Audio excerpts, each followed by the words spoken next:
We're Team DaVinci, and we appreciate the opportunity this morning to present our growth strategy to the Board of Directors of XM Canada. We're also very excited to talk to you today about the two challenges that arose this afternoon for your organization. Our agenda today is to walk through the first crisis, to talk about how XM Canada should respond to the serious hardware price change, and to also talk about the second crisis, to plan what XM Canada should do in response to the loss of an XM satellite. So, to recap, the main points of our first crisis is that Sirius Canada has cut the hardware price of its receivers by 20%. At the same time, XM Canada hopes to concurrently lower its subscriber acquisition cost, its SAC costs, by $30 per unit. We believe this problem is best solved by approaching it from two different directions. We think that there are cost alternatives related to the cost of the hardware and support that can be pursued by XM Canada or evaluated by XM Canada. And these include looking for price reductions from our suppliers, lowering the support costs associated with our business, and also potentially looking for royalty relief from our partners. There are also revenue alternatives available to XM Canada, and these are alternatives that really tie to the price of the hardware. These alternatives include looking at changing the price of the hardware, potentially matching Sirius in its hardware price or its hardware strategy, and then also looking at bundled solutions. So if we start by thinking about the cost alternatives available to XM Canada, the first that we considered was to reduce the support costs within its cost structure, targeting things like marketing and SG&A. And the idea is to reduce non-essential spending related to the SAC or in replacement of SAC-related savings. We feel this alternative should be rejected, mainly because it conflicts with or largely jeopardizes the growth strategy developed by Team DaVinci this morning to help XM Canada succeed over the short, medium, and long term. We also feel that this is essentially an obvious solution. Any strong management team should continue to be looking for cost saving in non-essential categories. Things like SG&A and marketing are probably already categories where XM Canada has been effectively reducing costs. Our second alternative related to cost is to look at the royalty payments we pay with our US partner. And again, try to find an opportunity to lower those payments to help with our SAC-related goal. And the idea here is, and this is worth pursuing, is to position this change as part of the broader relationship between the XM US franchise and the XM Canada franchise. And the idea is to present that a failed partner earns the XM US business no royalty revenues. So our SAC goals, our SAC-related challenges, are their problems as well. We feel that an immediate resolution to this challenge is not available, but is definitely worth pursuing by the XM Canada board. Our third alternative is input price reductions across the value chain. And the idea on this alternative is to try to squeeze cost reductions out of our value chain partners. And we feel this is a cost alternative worth pursuing as it is very much consistent with the SAC objective.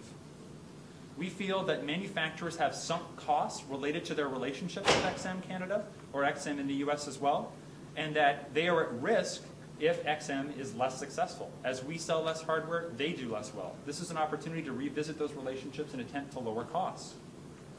Another area of the value chain we can look at is trying to avoid any warehouse and distribution costs.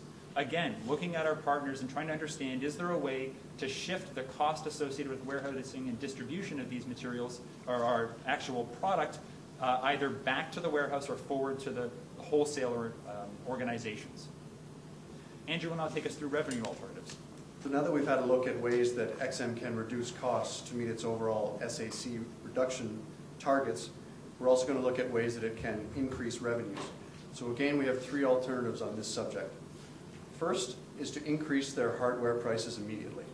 Effectively, it's a direct price increase resulting in the reduction of the SAC charge that XM is targeting. There's a few issues that we've identified with this alternative. First, and prominently, this creates a competitive challenge in the market today versus Sirius. Second, we believe there's also a perception in the market for consumer technology products that the price of technology should fall with time, not increase with time. And finally, we believe that Sirius has been motivated to make this reduction in their current retail prices as a means to try and lock up unsubscribed consumers. And we think that if we were to raise hardware prices, we would effectively be playing into Sirius's hands. So for those reasons, we reject this first revenue-based alternative. A second way to increase revenue is to target other sources of revenue beyond the sale of the hardware itself. And there's two ways this could be accomplished. First is through selling additional commercial broadcasting as part of the content on the satellite radio. And second is through an increase in subscription costs. Again, we have concerns with some of the factors in this strategy. First of all, increasing advertising in the content directly dilutes the value proposition that is so critical to XM's future growth that we outlined earlier this morning. And secondly, increasing the subscription costs for an XM satellite radio erects a further barrier to capturing undecided consumers in the marketplace. And again, we've identified that it's very critical for XM to be gaining new subscribers over the coming years. So again, this is a revenue alternative we didn't feel was appropriate for XM. A final option is a bundled package, that is an increase in hardware costs, but at the same time an increase in the capabilities of the radio hardware. We believe that it's difficult for consumers to evaluate in a new technology where to assign the increase in cost, be it to specifically differentiate where that increase in cost goes. And we believe that that this price increase would be interpreted as an increase in value and not an increase in price, and represents for XM an opportunity to make up revenue and achieve their SAC goal. And for that reason, we believe that this opportunity should be pursued. Now, a timeline for the introduction of both the cost-based and the revenue-based recommendations we have for this crisis is on the screen behind me. First of all, the first two options, again, are the cost-based alternatives. We recommend that XM begin immediately negotiating for relief on their royalty payments with their U.S. partner. And second, we believe that they should immediately target cost reductions in their value chain, as David explained. Both of those should lead to an increase in savings from a lower subscriber acquisition cost.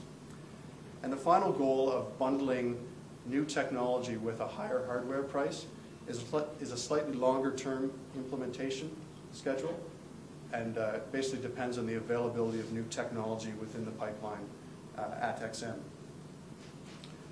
Now, a few risks to this strategy that we've identified and some mitigations we think can help XM avoid problems. First of all, it's possible that Sirius will launch an advertising campaign highlighting the hardware differences, the hardware price differences between their product and the XM product.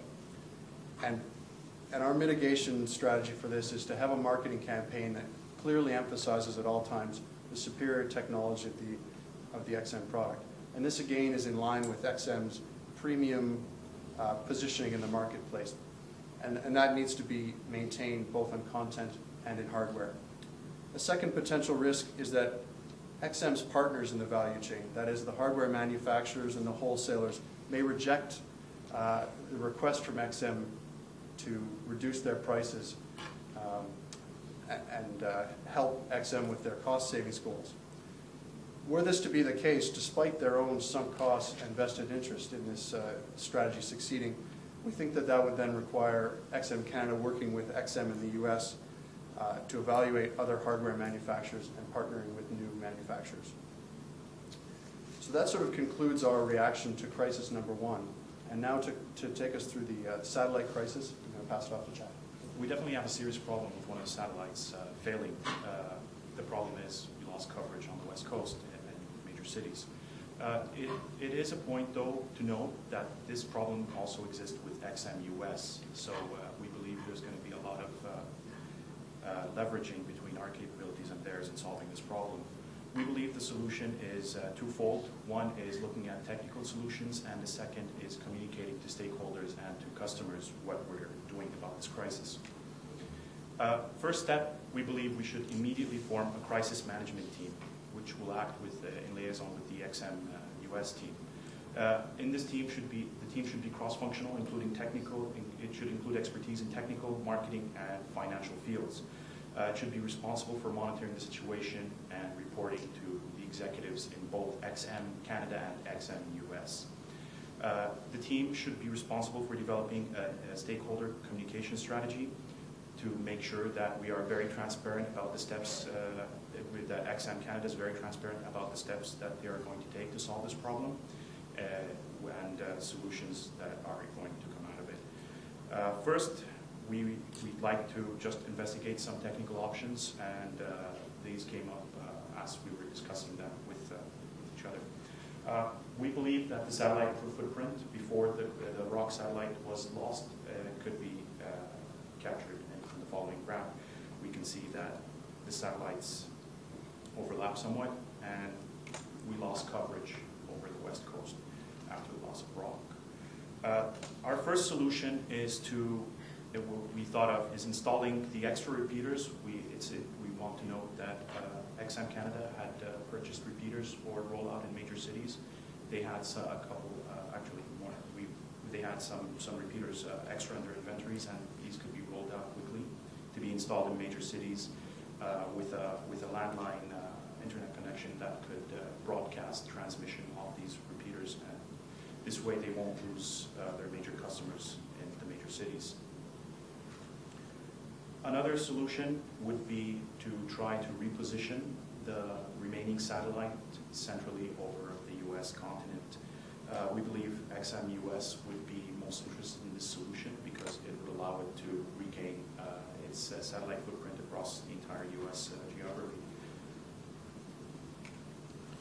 A final third solution is, and this had some historic precedence, is to rent bandwidth on other satellites. The possibility of talking with Sirius to rent bandwidth from them, talk to other telephony operators, possibly see if we can rent some bandwidth for broadcasting at least minimal number of channels.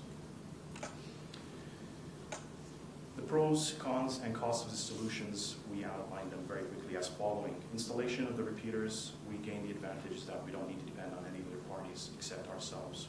We only have to roll out the repeaters in major cities. The cons is that it's time-consuming to roll out the repeaters. It will be a very costly operation, and especially that the repeaters will be redundant once the satellite coverage is reestablished. Further, not a lot of the lost footprint will be covered by the repeaters.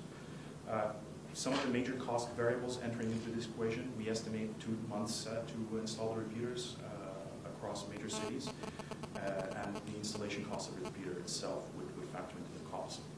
As for the satellite repositioning, we believe this is the fastest solution. The problem is there might be regulatory issues in realigning a satellite in orbit, and we believe it also shortened the life of the satellite because of the fuel lost in repositioning. Costs could be anywhere between 1 day and 1 month, depending on the time needed to reprogram and recalibrate or get approval, and of course the loss in the satellite life that's remaining. As for renting the bandwidth, it is a fast solution, but of course we'll be depending on other parties to carry our channels. We might lose channel bandwidth as they might not be willing to carry the entire 170 channels. It will be prohibitively costly. We can only guess what the rental fees would be. Again, there is a lot of time in setting up this solution and in covering the rental costs. The crisis management team's first objective would be to try to quantify, come up with other solutions if we miss them, and try to quantify the solutions and put a number to each one so that they can carry out one or the others very quickly. Sonia will talk about how we will roll out a message to our stakeholders. So last but not least, in any situation where you come, when you're dealing with an external crisis, dealing with your stakeholders is probably the most important thing you can do. It needs to start from time zero. The company, XM's brand and reputation is dependent solely on how they address their stakeholders in this crisis and how the stakeholders perceive their actions going forward. We've identified 6 major stakeholders: the customers, the equity investors, the bond investors, their employees, as well as the public and media, and their OPM partners. Any communication that goes out through XM, there are 4 sort of criteria that we've identified that are essential to this strategy, which is that the information is accurate, it's empathetic, action-oriented, as well as continuous. Accurate information is very important to prevent stipulation that may be happening in the market.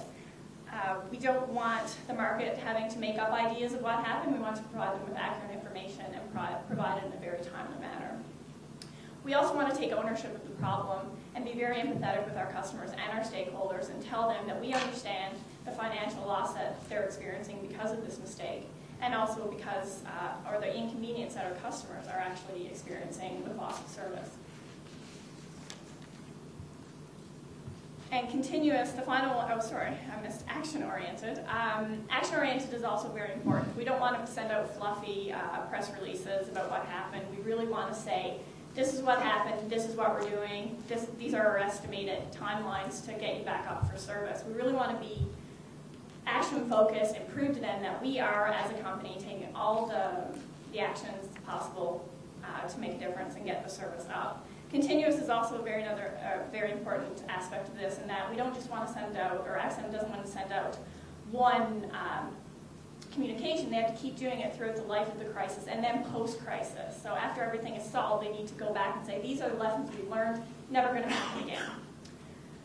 So if you want to look at specific stakeholders that we've identified and look at possible channels that we can use in the short, medium, and long term to access these stakeholders, the first one, probably our bread and butter here, are our customers.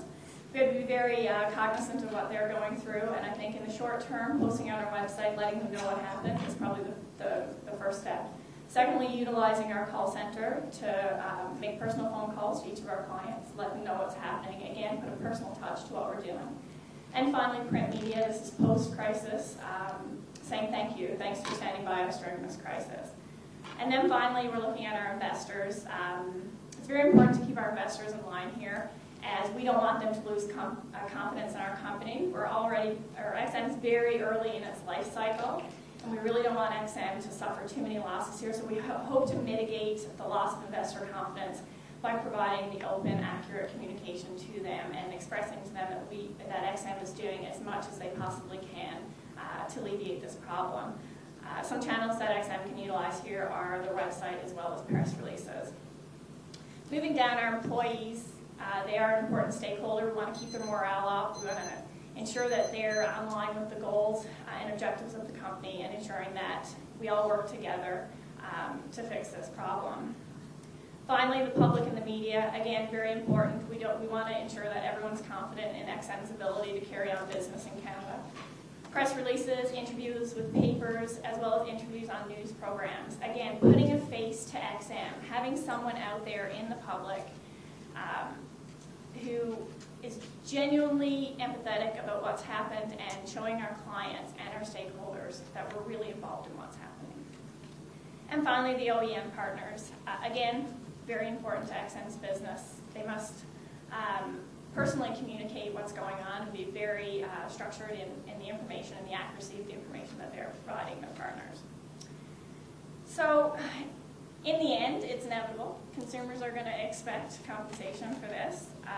One of the biggest risks that we're facing right now in this crisis is that consumers can switch. Sirius is a major competitor, and if they lose confidence, they can obviously switch to Sirius. So what we hope to do is offer them a free month for every month of service that they lose. We've done some quick back-of-the-envelope calculations for this, and worst-case scenario is that we're down for 2 months, and XM's cost will be $1.3 million in that. So hopefully the recommendations that we've provided you today, obviously we only had about an hour to come up with some primary recommendations. We hope to add to them in the next few days. So I hope this helps. Thank you.